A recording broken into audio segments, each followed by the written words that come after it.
Good morning and good afternoon. Welcome to this week's edition of Digital Shop Talk Radio. My name is Tom Dorsey. I'm coming to you live from SEMA Week. Today we're going to be talking with a legend in the industry, Mitch Schneider. And what we're going to be talking about is how to gain the advantage, stay ahead of the game by taking advantage of events like Industry Week, like SEMA Week, like the trade shows and seminars that you can go to that are offered by your vendors and other, industries or associations inside of the industry. So without further ado, I'd like to introduce the man, the myth, and the legend. Welcome, buddy. How are you today, Mitch? I'm doing well. Thank you for asking. I'm really happy to be with you today. I wish I could be there in person. Trust me. But, I wish you were here. We'd probably get better digs. I'm in the mobile recording studio for Digital Shop Talk Radio today. Sitting in the hallway of the Venetian Hotel.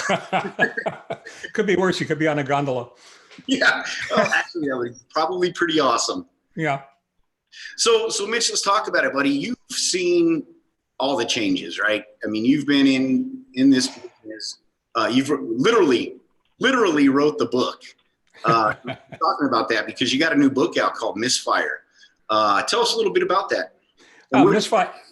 Misfire, what to do when things aren't running on all cylinders is it was written to be a tune-up for your life and your business. And it became an obsession actually while I was getting ready for my stem cell bone marrow transplant and fighting bone marrow cancer.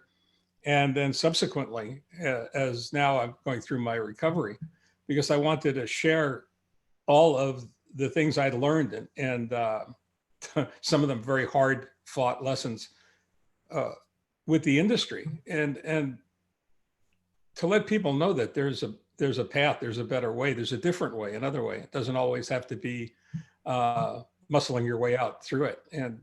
And Industry Week, SEMA, Apex, all the shows in between are all different ways that you can do that, because this whole idea of community is critically important. I mean, the concept that there are other people that have been through what you're going through that can help you, they're all there. And, the book is divided up into 4 sections, the 4 stages of knowledge. You don't know what you don't know, which is ignorance. We're all there.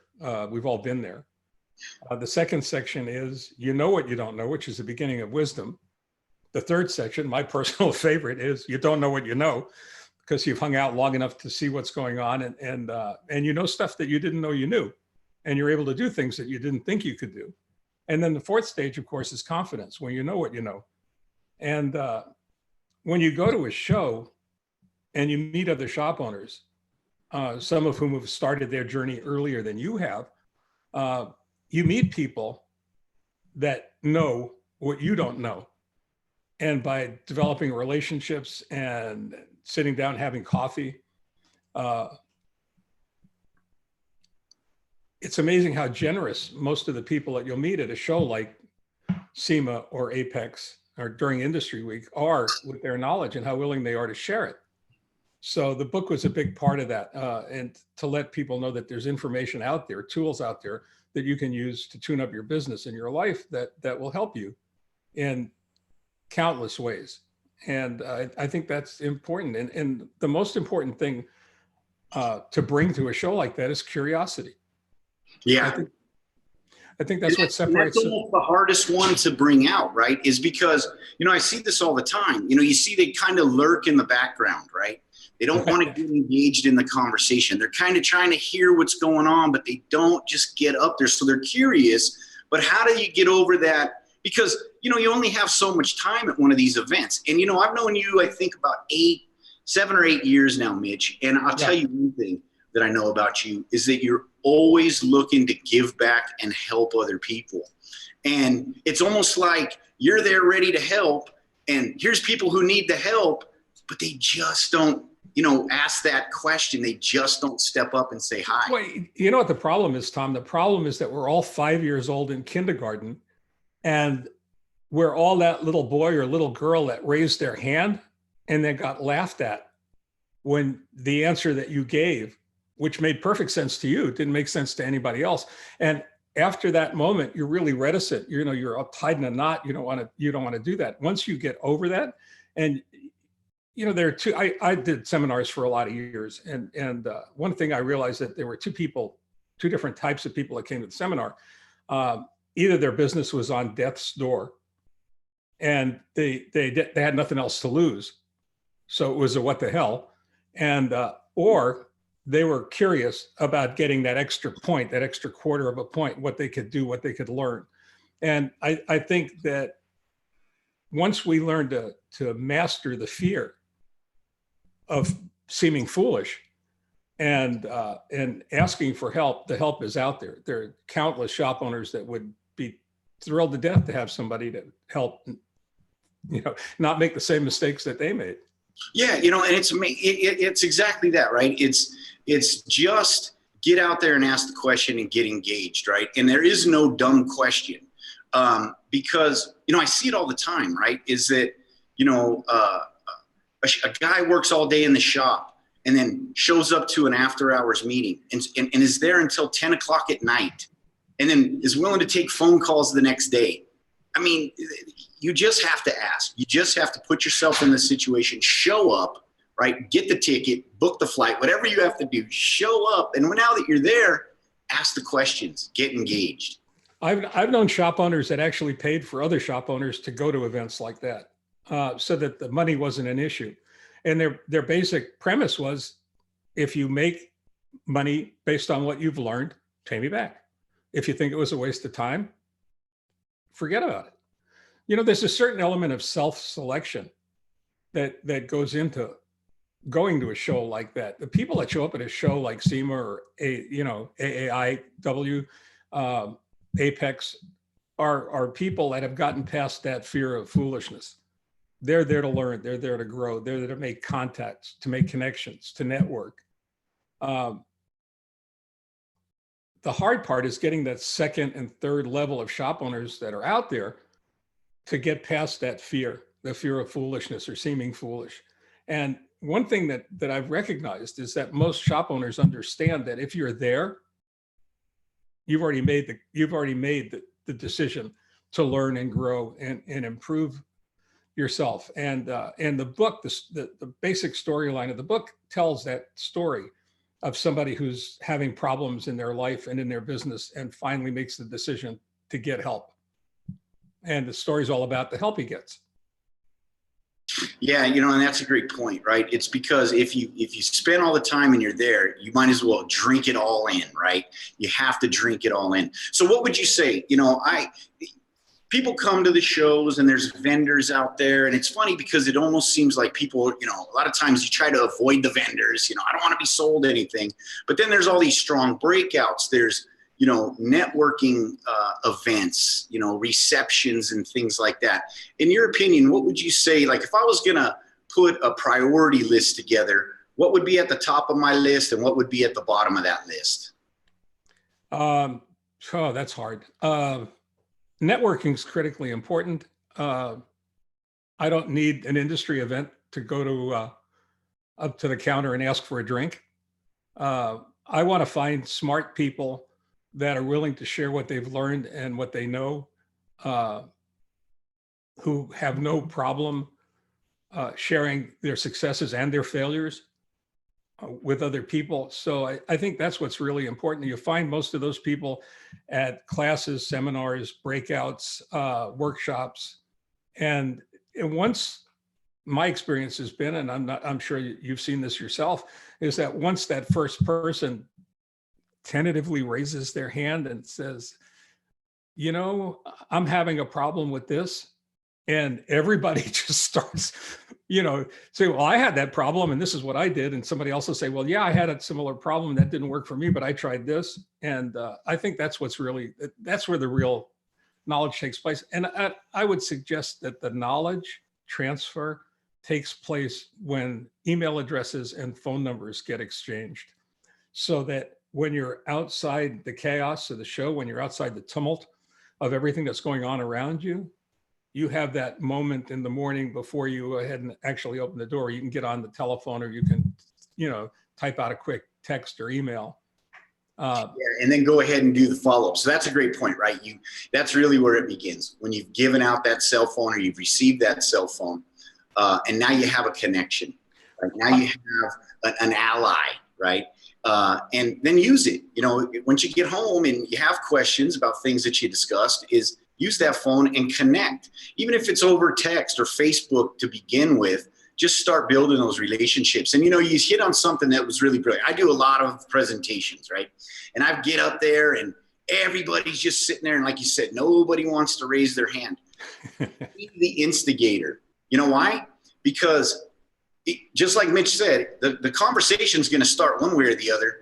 If you lead it, then the conversation revolves around your interest, your challenge. If you let somebody else instigate the conversation, you're going to be hearing about their challenge, which is great information. It's probably going to be very beneficial to you. But again, you paid all that money. You took all that time. Maybe you closed down the shop. Take advantage of it. Be the guy that sits in the front. It's funny watching people when they come into my presentations, the back row starts to fill up and then the next, and nobody wants to come up and be up front and be the one, you know, getting, you know, the teacher's picking on or whatever. Get up in the front. I had a great experience when I was in school. I had a professor that I took for every single class he taught. I loved him dearly. He became as much a friend as an instructor or teacher. And the first class, the first day, he walked in, and as the doors opened and people started to file in, he said, he waited a couple of minutes until some people sat down, and he says, "I know what grades you're going to get. I know what every grade is going to be in this classroom by where you've chosen to sit. Those of you that are in the first two rows, you got a shot at A's. Some of you will get B's. You guys in the back, you're looking for a quick getaway. Not so much." So I think there's a lot to be said for that. But you said something, you know, you said something before that's really telling. I've been around for a long time, since professionally in this industry since 1966. I even hate to admit that. It sounds awful to me. And the one thing that's different now, the one thing that gives me great hope for the future of the industry is the ability to communicate that we have now that we never had before. Something happens in the industry at one end of the country, and everybody in the other end of the country knows about it in a second, and what the, you know, in New York minute. And I think that's what's really incredible about everything that's going on. Yeah, and you know, they just don't even understand how lucky they are, right? Because like No. you said, when you had to wait for snail mail or the smoke signals to blow by, matter of fact, technology changes so fast. By the time you start to learn about something or adopt it, gosh, you might already be behind. And now you get to share this information in lightning speed. That's why things like our Facebook forum are so effective, right? Because not only can you get up there and review this information in these conversations when you have the time, you don't have to be on the line involved at 10 a.m., right?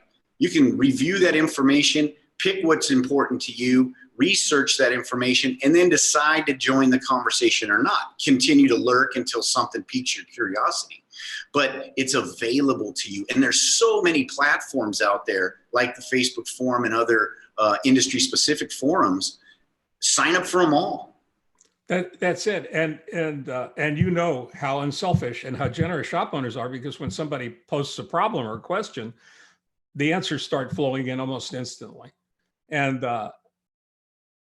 sometimes you got to wonder if some of the shop owners actually do anything else besides answer some of those forums. But realistically, I believe they must.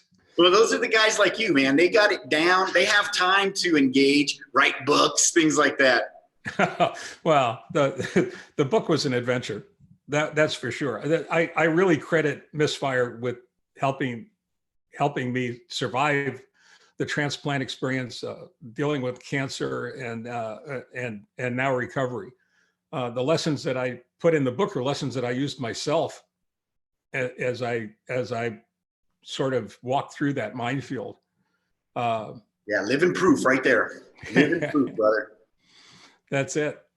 So it's amazing. It's a wonderful thing. The industry's changed dramatically, but the one thing that hasn't changed is the genuine goodness of the people in it. Their unselfish nature. You know, I've said for years, whenever they have one of those exposés on shop owners. It's like the only person a shop owner is going to screw is himself generally, and that's through lack of knowledge. And they'll take advantage of themselves long before they ever try and take advantage of a customer, unless they're just genuinely evil. So it's exciting. Being alive is exciting. Watching the changes in the industry are just an amazing opportunity to see the industry move forward. And it's critical because we're facing all of the problems that I talked about in 1984 when I first became, when I first left the shop and I first started to work as a trade journalist. All the problems that existed then are just, right now, they're just worse. They're just magnified. And it's going to take all of us working together to magnify our knowledge, to go ahead and expand our knowledge and share it, to leverage our ability to keep the industry alive and keep it moving forward. Yeah, and that's why it's so critical to get involved in groups like ASA, even, ATI or some of the other, even the BDG groups out of, say, like Napa. Excuse me one second.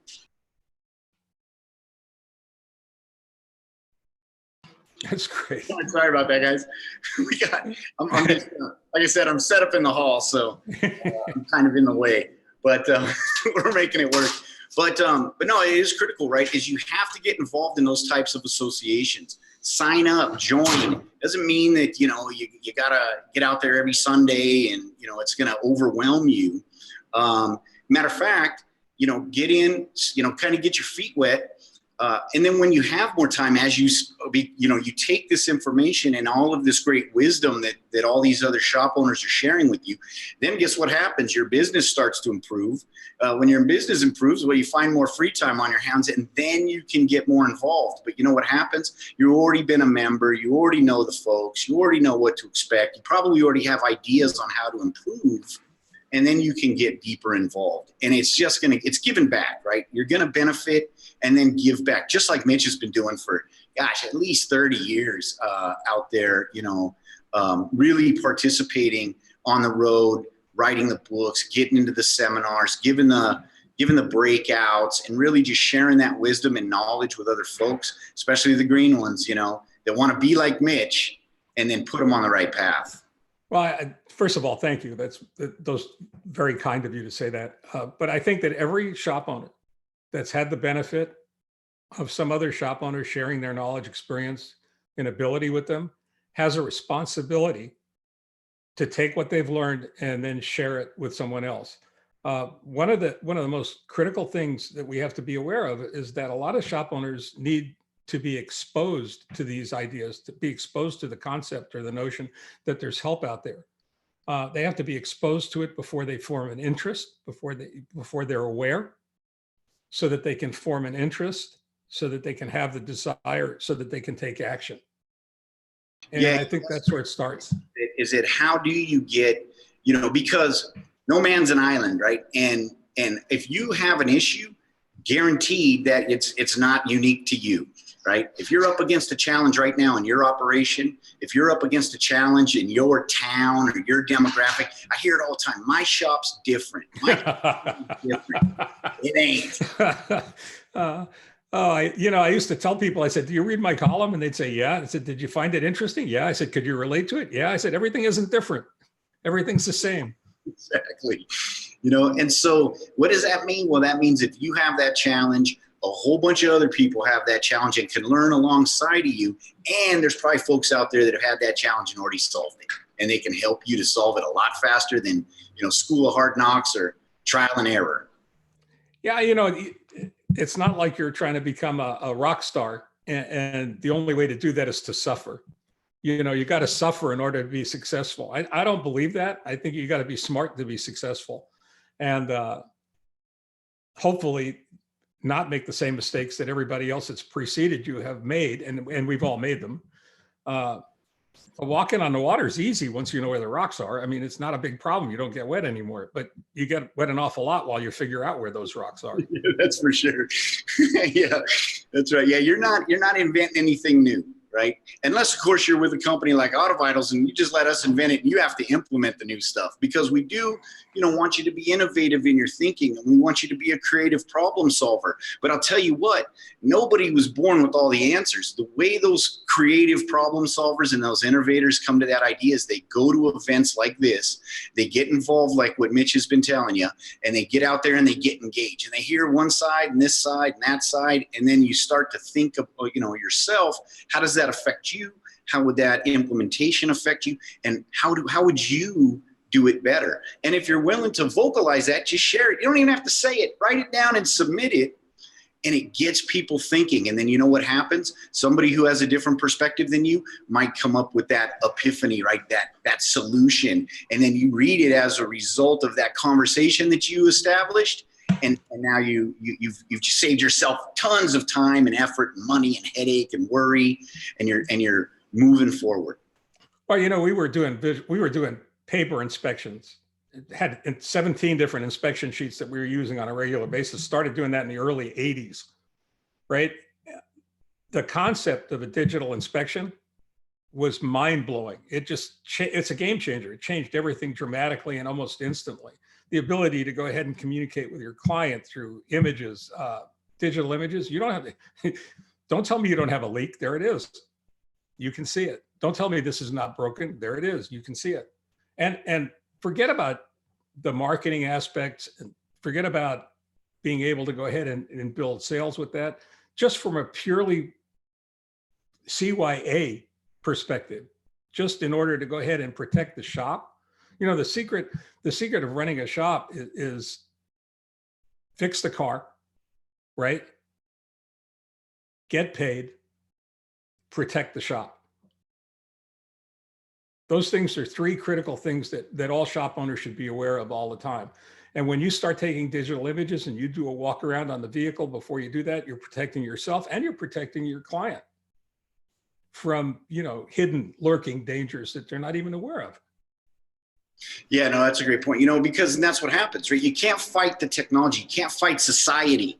And society has evolved to this massive, information sharing network of transparency. You can't hide. There is no place to hide. And like you said earlier, I thought it was very brilliant, prescient, right? Is that because we used to try to do that in the past, is we would say, I'm going to control the transaction. I'm going to control the conversation. You're going to come to my shop and I'm not going to share this information because you may take it down the street and let out all my secrets. Well, to be honest with you, you don't have a lot of secrets. And if you do, you're probably wondering why the parking lot's empty, right? Because you can't hide. So what do? You embrace that, and then you lead. You lead in that transparency. That's what we like to say, right? Matter of fact, we were out here at SEMA probably, it's been maybe 4 or 5 years ago, and we were listening to Google in a breakout in a seminar, and they said something very, very full of wisdom, right? We took it right back to AutoVitals and went to work. Is they said that transparency is the new currency of trust. Absolutely. Transparency is the new currency of trust. And so what that means is if you're not going to be transparent, they'll go find it. Google isn't going to shut down it. You don't control the on-off switch. They're going to go and research. And if they find out, it'll take them a minute, you aren't being fully transparent or straight, right? Even if you're not, I'm not saying that you're out there, trying to mislead anybody, but you don't tell the full story. You want to try to control some of that information. They're going to find it. You're going to lose credibility. And that's that. You don't get a second chance in the internet age. People gravitate towards confidence. And I think that's a big part of it. How can you not be more confident than when you are transparent, right? That's it. This is what it is. I know I can do and the other part of that is that there will come a time when you have to look at the customer, you have to look at the car, you have to look at the problem, and you have to say, I'll bet if you go down the street to John, he'll be able to do a much better job for you than I can, because this is what he specializes in. And you have to be willing to do that. And in many cases, the most important word you'll ever learn in business is no. I didn't say I can't do it. I just said I won't. Wow. That is so brilliant. I was out at a super conference one year. They had this guy on he was a motivational speaker now, but his business was pools, swimming pool installations. I was there. Yeah. Wasn't that guy great to this? Amazing. And what he said was so amazing. He said, I embraced the competition. I didn't hide from him. In his own website, he would blog a lot. That's how he would get his awareness out there in the early days of the internet. He would post up a lot of new content about his opinion. He said so many people asked him about, what's your opinion of ABC pool installer or XYZ pool installer? He said, here you go. And he said what they're strong at, and he was honest, and what they're weak at. You know what ended up happening? Folks said, you know what? Anybody who's willing to be that honest in this business gets my business. Period. The truth will set you free. Yeah, the truth will set you free. And that's exactly what we do through the digital shop and the digital inspection is you give the truth. You get set free, right? You tell them the good, the bad, and the ugly. And then you give them solutions. You give them options. Hey, nobody's ever going to be upset with you or think, gosh, you're trying to sell me, if I'm just telling you the truth and then telling you what your options are. And there's so much knowledge that you can derive from the data that's available just out of your own shop, if you're keeping track of it, if you're awake and aware, and if you're looking around. And I think that, one of the chapters in the book is situational awareness. You have to be aware of your environment and what's going on around you. There's so many, the chapters in the book are really small, so they're bite-sized pieces. I wrote a book about business for people who wouldn't necessarily go out and look for a business book. And so the chapters are small, they're bite-sized. You can get your head around them, think about it, let it sort of percolate for a while, and then make a difference. But situational awareness is really critically important in business, in life, for that matter. All of the chapters that are in the book relate back to the kinds of things that we're talking about right here, because they're real life lessons for real life people that are working their way towards success. Yeah, not satisfied with the status quo.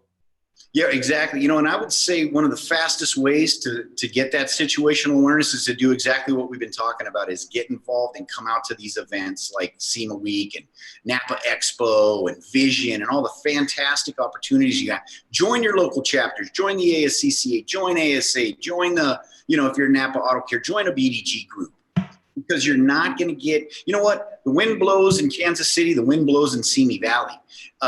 You might think you're the only guy who's struggling with the wind. Fastest way to get out there is talk to somebody who's got another experience and listen and share. And then you find out what the situation is, right? If it's affecting me here and it's affecting the guy over there, well, it's probably affecting all of us. And then we can start really talking about solutions instead of just complaining about the wind. I would take just one moment of humility to recognize that you don't know what you don't know. And in many cases, going to an event like AAIW or Apex or SEMA or any one of, Vision, or you can go down the whole list of expos that are out there and come in contact with people that have already walked that path, that have got that are anybody, they could be only one step ahead of you, but they're still one step ahead of you. They started their journey earlier, and you can learn something from their experience. I can assure you that they're willing to share it.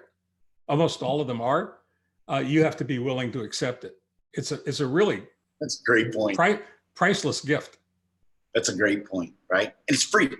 That's free. That's the thing. And might cost you a plane ticket. Big deal. Write it off. As a matter of fact, hey, we still have time. We're giving workshops over here at the Venetian. We got a booth at SEMA.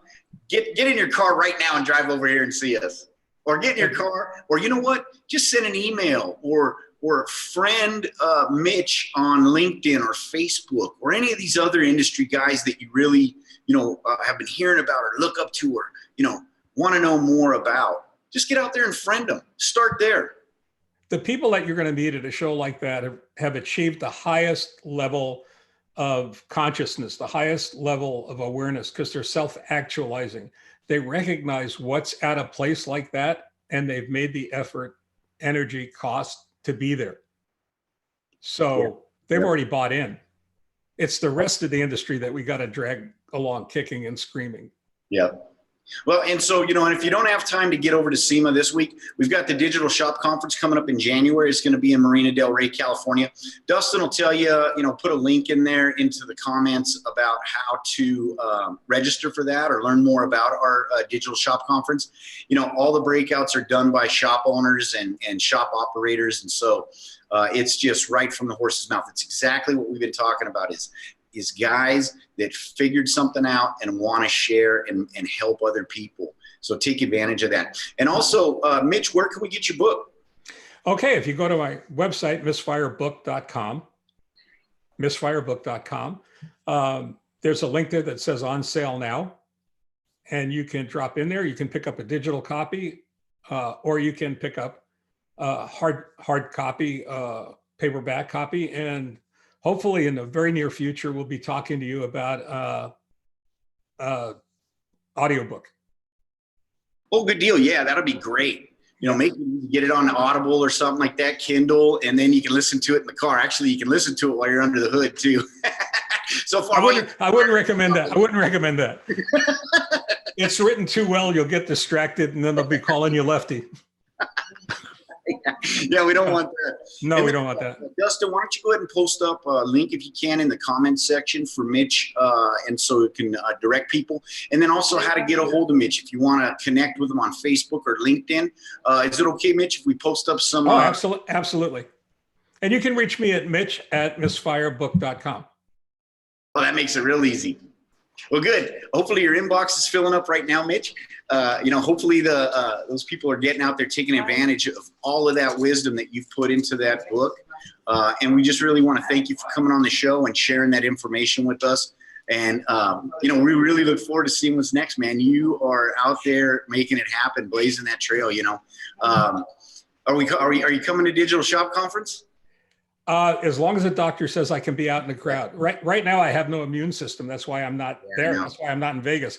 I'm 100% immunocompromised. So I got to tell you, Mitch, you look great, buddy. You sound great, man. I love seeing the passion back, that fire. It's just fantastic, bud. It's actually magnified. It's really, my wife says it's a curse. she said, I didn't know that when you started to get better that you'd get even crazier than you were. So.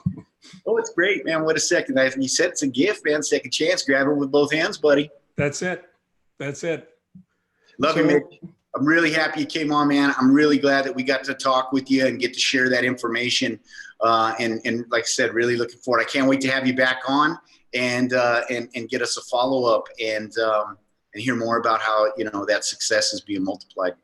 Well, thank you, Tom. I really appreciate it. And everybody that's watching and listening, to those of you that have reached out with your good wishes during my recovery, I really appreciate it. It means a lot. It helps fuel that recovery and keeps you focused on what's coming. God bless you, brother. Take care. All right. Thank you. Thanks, Dustin. Great job, buddy. Thank you, Dustin.